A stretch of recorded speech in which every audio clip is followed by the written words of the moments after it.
Hey guys, it is my honor and pleasure to have on Susana Medrano. She is a absolute rock star. We were just talking about her background right before we started here.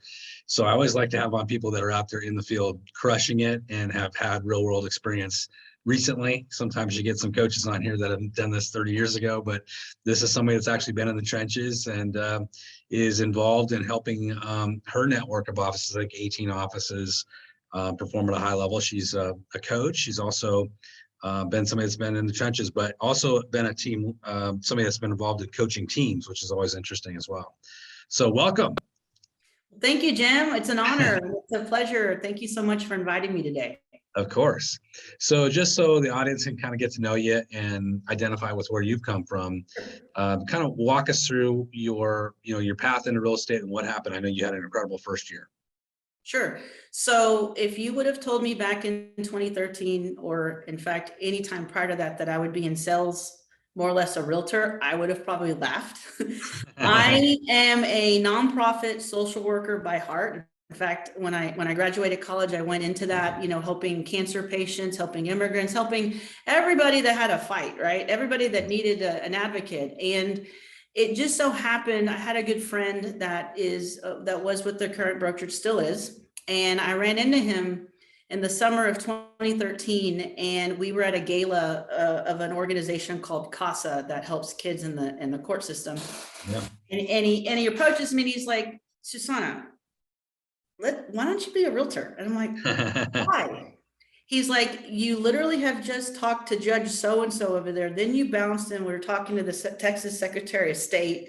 And now you're like with this other attorney, like you need to be in sales. I'm like, okay, well, tell me more about it. I was, mid 30s, having a midlife crisis, making 35,000 a year. Thought that was the best that, some of us get stuck in that rut of just 35,000, 40,000 a year.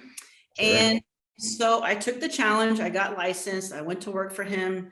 And in my first year out, because I did everything they told me to, that's part of it. Yeah. A lot of us don't follow our leaders. We think we need to reinvent the wheel. I helped 45 families in 2014, my first full year in real estate, almost 12 million sold. Wow. I didn't know that was a big deal. I didn't know that was a big deal. So from that, they, put me on the listing side. I grew on the listing side. From that, I went into a team leader, had my own little pod of like 7-10 agents. And then right at the beginning of 2017, they pushed me. I like to say push because that's what good owners and good leaders do for us, right? They push us to be comfortable with being uncomfortable. Pushed me into the director of sales role in Austin, and our headquarters there at Waters International. Was there for 4 years, took the team from 500, 600, 700. And then my last year in that role, close to 920 to be exact, of helping families during COVID, which was unreal. Yeah. And then from there, we are franchised in 18 other cities across the country, one in Canada. And so from there, they're like, okay, Susanna, you clearly have a craft here where you can inspire, motivate agents. Let's try you on inspiring and helping you motivate team owners and team leaders and sales managers and agents and staff. And I'm like, okay, let's go, let's play. And so I've just been lucky to have thought that one conversation at a gala has transpired into what I wake up for every day, which is helping agents have massive amount of success, Well, it's interesting. All change comes from conversation, whether it's internal or external conversation, right? Absolutely. So let's rewind the tape for a second, because I think there's a lot of agents out here that would be, especially in the changing market that we're in, would say, hey, 45 transactions your first year. I mean, give us the exact breakdown. Were these team leads that were handed to you? Did you go out and prospect these leads? How did that happen exactly? Sure. And then we'll get into more coaching. Sure. So we are a team that's set up with lead generation. Our team owner takes care of lead generation. So these were your typical paid Google AdWords, Boomtown leads that, convert at 1%. Yeah. And, or sometimes if you're really good, 5% in that, we had sign calls. It was a lot of proactiveness on my behalf. In fact, I did 13,000 dials that first year. I tracked it. 13,000 dials to get those many contacts to be able to get those many buyer reps to get those many people under contract. So, it's like a tornado. And I think for agents to know, do you have to make $13,000? No. But what I'm saying is, if you want to have success in this career, you have to take massive amount of action. Have to. Absolutely. Right. No question. Now, moving into a different role, team leadership and coaching other folks. What is your kind of approach to that today? I mean, what are you encouraging team leaders to do to help them scale, help them get bigger, better, faster? I always like to have the team owners and team leaders self-reflect about how it was for them when they first started. That's point number one. I think sometimes when we get into leadership or we have a team, there may be times, imagine that, where we may forget what it was or what it felt like to be that agent making that first phone call, the first 20 no's, or the first termination of a contract, the first mad seller that calls to say that they're not happy with you, whatever the reasons are, right? I always like to start with anybody in leadership to really be open to being self-aware. Yeah. That's pillar number one, self-aware. And having empathy, right, with the people that you're working with, right? Empathetic leadership is important. And you know what, Jim? The other thing is having energetic presence. And this is something I'm constantly telling them, the time that they get out of their vehicles, they enter into their own office, right? The moment that they walk in that door, all eyes are on them, whether they like it or not. Yeah. So if you're not bringing positive, energetic energy and you're bringing in other type of energy, guess what your team does?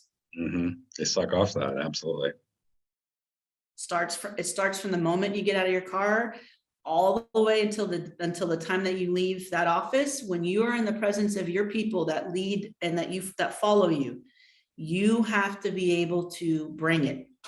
Yeah. Why should they show up? Why should they show up? Right. Or why shouldn't they just go work on their own as a solo agent, right? People come to teams because they want leadership. Absolutely. And they want a leader to stand up. So when we're talking about, we're all entering a market transition, there's no secret here. So in a market transition, what are you preaching to your crews right now? What are you saying in terms of what needs to change? Because obviously we all have to pivot to some degree to adapt. Yes. What's the pivot points for you guys? It's very interesting because I'm currently in one of our sister offices here in South Texas, because I'm originally based out of Austin. So I'm here in Harlingen, Texas with the Monica Benavides team, the MB team. And I'm here for 3 days. And literally today, this morning, the things that we had to be chatting about to embrace this, let's just be real. It's amazing. It's a different, right? It's change. It's real estate. That's what we do. We change, right? It is to be very mindful about how to think like a top producer. Now, half of the team I was coaching this morning, half of them are tenured agents. The others are very, very new this year.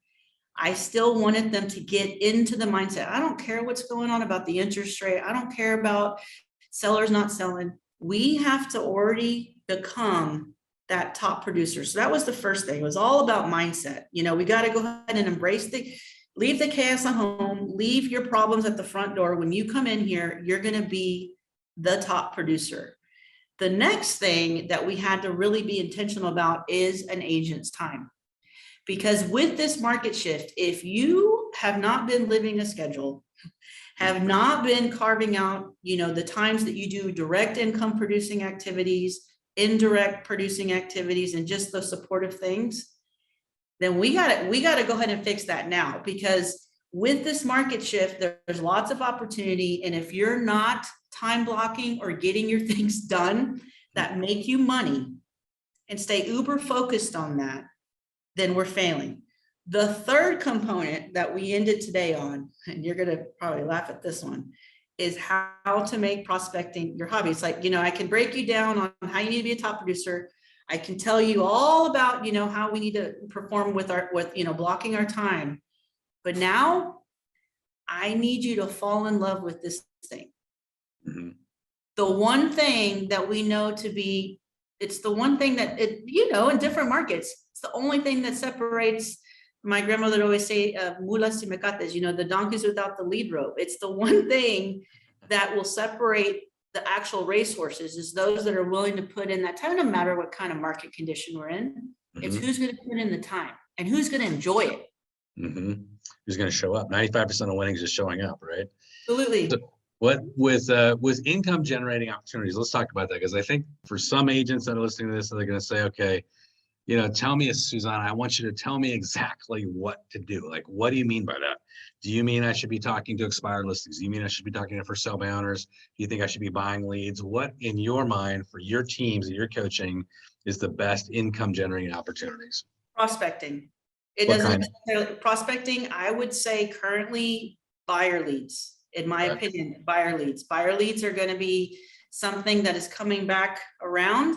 And I think some realtors have kind of put that in the back burner. I mean, give me listings, all these things. Well, that's not happening right now. I mean, it is happening. Now, for those that are going to be all in on the listing side, I love that, because I've done both. If you're going to do that, you better start dabbling into withdrawn and expires, because they're coming. It's already started shifting. It's already started shifting. Now, for those that are really focusing on buy leads, you better be proactive and reactive, right? You better be, if someone does, you happen to work for somebody that does provide you leads, you want to go all in, you want to do everything you can with the leads that are being provided. And then you also want to be proactive as far as open houses, because that is a thing that for a lot of new agents out there, they're like, why do open houses? Well, because you learn how to show, you learn how to talk, you learn, it's a way to practice fundamentals. And still get lead gen, whether someone that needs to sell or someone that needs to buy, right? I think I'm a very big proponent for open houses as well. So the first pillar is make the dials. I think a lot of people don't do that, and it doesn't matter whether it's list or buy. It's about being very intentional about making sure that you are prospecting every day. For you, when you were out there grinding, and that's what a lot of times this is grinding, right? And we just got to grind towards our success. Did you set a goal to yourself and say, hey, listen, I want to set 1 appointment a day, 5 appointments a day? Did you have numbers behind it and say, I want to hit these thresholds before I stop dialing? Or how did you approach it? Sure. My goal every week was to hit 40 new contacts, 40 new conversations a week. I know there's a mythology to that. There's a lot of different people, across the country, a lot of other team owners, coaches that utilize that. I became very early on in my career, that number really resonated with me. The 40 contacts, because in that there is a layer of probability. In that you can't tell me you can't make an appointment. If you're not, then we know we're having issues on the phone, right? If you are, it's all about getting, 2 to 5 appointments. For me, I evolved, right? 40 contacts a week when I was early. Then the next layer to that is, I am not going to leave this office until I book an appointment, minimum. And let's just say I booked the appointment first thing in the morning at 9:30 and I just got started at 9. Some of the time early on in my career, I've earned my right to go do my laundry, right? I've earned my right to go have a little bit of work-life balance, as long as it was budgeted in. Over time though, when you start getting better on the phone and that more confidence comes in, for me, my goal was always to have at least 3 to 5 appointments booked every week. And that was probably towards the end of my first year. And I just rode that out for 4 years. And that aspect is always being in that. When you say appointments for you, you were doing a lot of buyer leads in the beginning. So did that mean a showing appointment, or did that mean a consultation appointment? A brand new buyer lead that I am meeting face to face, and I'm having a buyer consultation either at the house, because you have to pivot. Back then you had to pivot, or there were 50% of the time was in the office. I always like to have people come and meet me in the office. Sure. And then, we always talk about the fortunes and the follow-up, obviously. So it's one thing to get a lead started. What was your follow-up process, and what do you coach people to do as far as follow-up process? I am a big proponent of the 7 touches in 10 days. Okay. Literally, if a brand new lead is, and it comes in, I'm talking to them. They're not really wanting to, make momentum. I'm unable to book the appointment on the first call. First off, that mind shift, over time shifts. It's like, I got one person, I got one shot to make it count. My mortgage payment depends on this. My bank account depends on this. I'm going all in. I'm going to play all in. I'm going to give it total ganas. And in Spanish, ganas is like, giving it that kind of thing. So, but from there, it pivoted. It just kind of pivots on, okay, I got a little bit of breathing room here. I got a little bit of breathing room in that. So that's been kind of the journey there with that. Gotcha. For the 7 follow-ups, what does that look like? Is it a text? Is it a call? Is it always calls? Is it always text? Is it a mix? Is it video text now? It's yep, it's a mix. It's either I'm a fan of the double tap. Mm-hmm. Some people have forgotten about that. It's funny because I coach a lot of agents in call jams across the country, and we've experimented with that. And all the times I'm saying, do a double tap, the person picks up the phone because they think it's an emergency. Whenever somebody double taps you, we think, so we do the double tap and then they don't answer or they answer. Then if we don't move forward, we can't make contact, can't get the appointment, we'll send a text with an intention. Mm-hmm. Like, don't make some blanket statement. What do they want to see? Have they seen anything? If they haven't, how can I help them see something? It's all about being real and having a call to action. Mm-hmm. They Very don't answer specific. that. Yeah, it has to be very specific. Then after that, okay, emails don't work. Let's be real. Mm-hmm. Okay. I mean, they happen. Do we ever really return an email that is a spam to us? Probably not. Mm-hmm. So, unless you have a relationship first. Unless you have a relationship, right. And I tell agents, don't write the novel about whatever it is. They're not going to read those 3 paragraphs. Like, if it is, then you want to send something very intentional with the subject line being about what you're about to go show them that weekend and why. Right. They'll respond to that. The right person who has the right motivation. Now, from there, if they're still not getting back to you, then you leave a voicemail. I don't like leaving voicemails early on because then, they find out who you are, and then they can block you, all those wonderful, funny things that happen.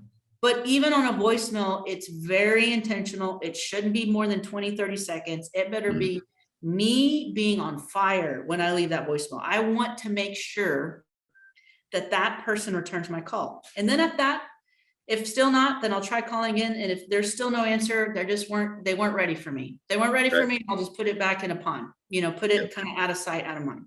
Gotcha. Okay. And let's talk about that transition, because one of the things we coach to in my system is, building a strong database and building a long-term CRM. So what does that look like for you and what you're coaching to? I mean, what do you coach on that? Sure. So, I always like to have agents have a bucket of about 100 to 100, maybe 200 leads max. I think more than that, you get very overwhelmed in trying to maintain, and anything less than that, they probably shouldn't be agents. That's just somebody not working. So that taken into consideration, you got to purge leads sometimes. You got to be able to put them in a different category. If it's not, qualify, if it's not a nurture watch, then at some point, it just may not be their time, and that's okay. You just kind of put it out of sight or mind, because what ends up happening is you get overwhelmed and you get burning out and lead fatigue by looking at the same lead that's not having any kind of like feel for you. Yeah, momentum. But I guess what I'm talking about is once you close the transaction with somebody, that relationship moving forward past the closing and nurturing those for referrals. What does that look like for you? For me, and the things that I like to help the agents with is of course, you send out a thank you card. There's, gifts every month for the first couple of months, you're in contact with them. You're sending them thank you notes.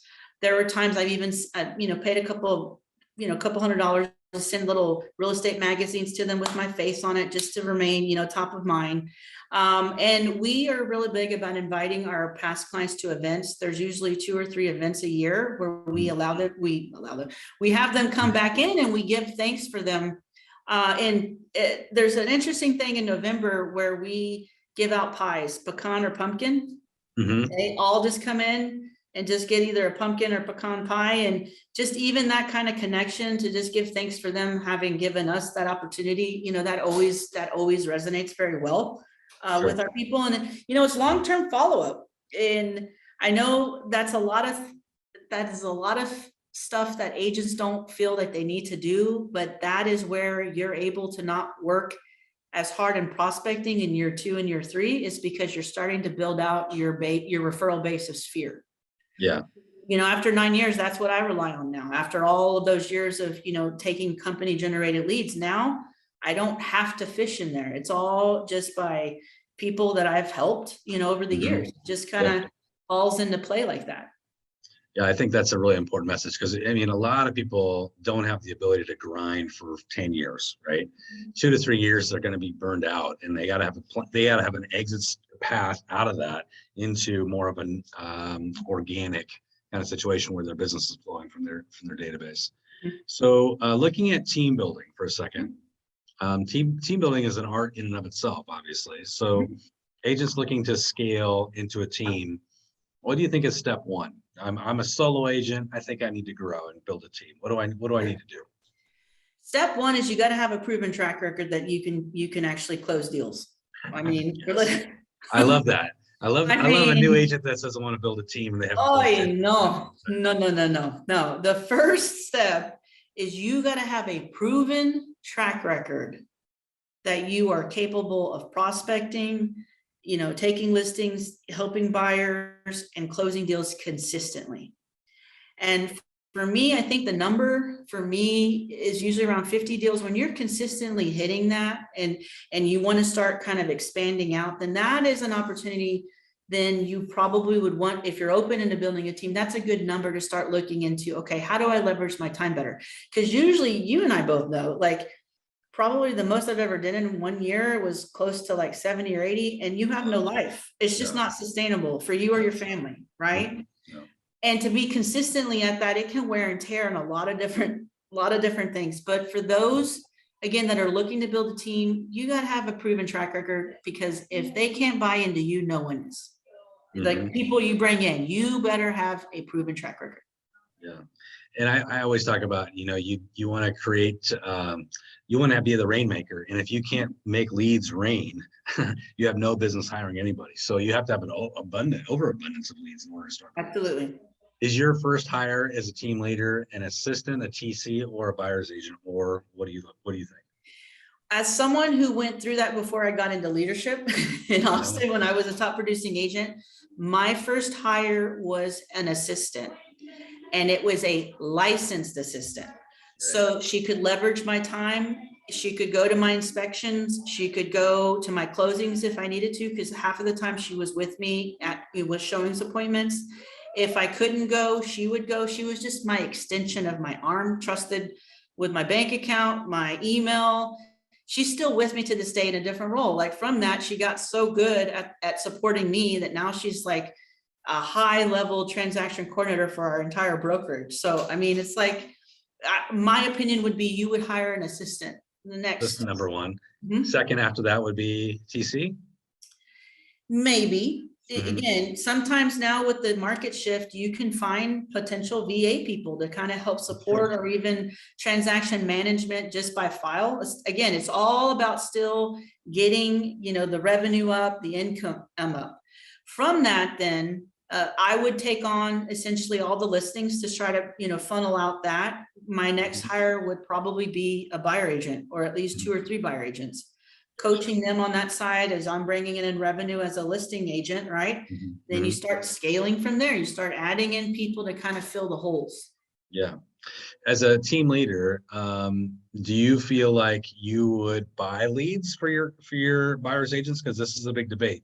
Personally, I don't coach for that. I'm an advocate of not doing that, but I'm curious as other team leaders, is that something you would advocate? I'm going to buy Zillow leads, Realtor.com leads, those kind of things. I personally would buy leads. I think it's a great way to cut your teeth in, and it's a great way to really see who's got it and who doesn't. If you can't convert a 1% lead or a 5% lead, you're probably not going to last in the business anyway. Right. And it's one of those things that puts me on the hook as a leader to see how can I get them to really embrace being comfortable, but being uncomfortable enough to trust in the fact that it's a system. And I mean, contacts to appointments, it's there. You just have to put in the time and the energy. On the lead generation side, so there's lots of different online leads, right? There's Zillow, there's Realtor.com, there's Homes.com, all that. But then there's Facebook, social media leads. And then there's, pay-per-click, where you might say like Google leads. Mhm. So do you see a differentiation like, hey, we prefer, or maybe you've experienced yourself, I prefer Google pay-per-click leads or social media leads as opposed to Zillow, Realtor.com leads? Have you looked at that kind of thing? You know, there is the stated debate in that, right? Yeah. I have found there's a lot of juice in the Google AdWords and pay-per-click. There's even YLOPO leads currently, Okay, but yeah. there's now a couple of years ago, you know, the quality maybe wasn't there, but I'm going to say, as someone who's been coaching agents with those types of leads, there's a lot of juice in them right now. A lot of juice in YLOPO. I'm a big fan of YLOPO. And then we use Boomtown in Austin. So that CRM, I mean, Boomtown app, the CRM. Boomtown, for those people that don't know, is a website that, basically you're pulling leads through. Absolutely. So, yeah, good system. Yep. Those are all, we usually have anywhere about 3 to 5 of those campaigns just on the 1 to 5% conversion. And then because we are a team that does generate a lot of listings, we have sign calls that also convert at a certain level, right?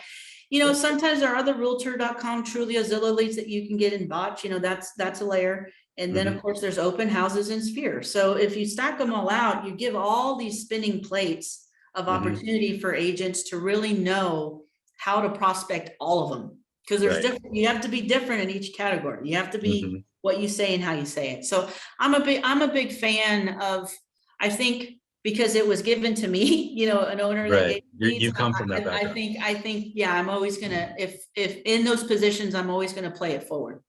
For lead distribution, are you using like, or you're using Boomtown, so you haven't used like Lead Boss or anything like that?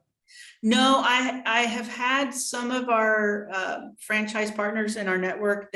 Some of them are using like Sisu, things like that to kind of help. Yep. Sisu, and then a Follow-Up Boss. I think we only have one current owner. Yeah, Follow-Up Boss that has it and has had success with it. I think it's important, as one who's been an agent, this is just for those listening. If you're going to get one system, get one system. Don't get thousands of 5 more. It makes it so complicated trying to be an agent. It gets so nerve-wracking when you're trying to even make phone calls that you start to have like meltdowns and panic when it's so many CRMs that talk to each other. And, I would say if you're going to do it, you need to make sure that it works and try to get as many as less things to be able to communicate with the lead as possible. Yeah, at the end of the day, it's you having human to human contact with somebody, right? Yeah. Do we want big shiny objects? Absolutely, right? But if you're not the one making the phone calls, don't do it unless you're willing to get your hands dirty and see how much of a mess it can really be. Right. I love it. So I love all these nuggets. I think you've got a lot to offer everybody. If somebody wanted to learn more about you, what you're doing, how would they find you? How would they talk to you? Sure. So I'm with Waters International Realty. Chris Waters is broker CEO. He's amazing. President, it's Bradley Pounds.